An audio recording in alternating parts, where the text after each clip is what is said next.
policy actions we prioritize over the coming few years. And that's really the backdrop against which I want to emphasize or want to lay out what I think is an important reform agenda over the coming years. And this is something that cannot be held hostage to politics, because if that is the case, then we're going to get back into this roller coaster and maybe even less than the kind of ups and downs that we've seen before. Let's take a brief look at the 2003-2008 period. I would identify about 5 or 6 factors that are, some are, you can decide whether one factor or 2 factors, that are very important.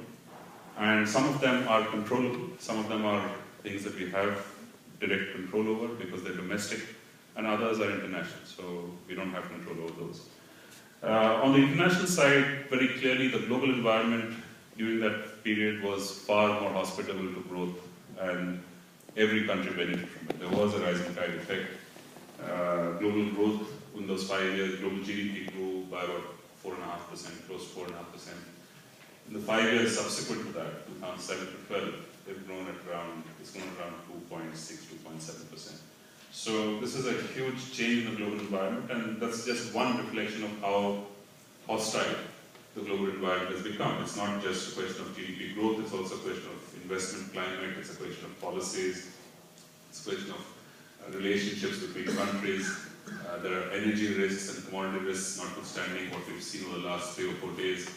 All of these things have put the world into a far more complex situation and far more risky situation now than it was 5 years ago.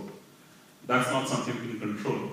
Those are risks that we have to take into account and build into our policy process as risks, and therefore find ways to mitigate them, but not something we can control. The other thing which is very significant from a global perspective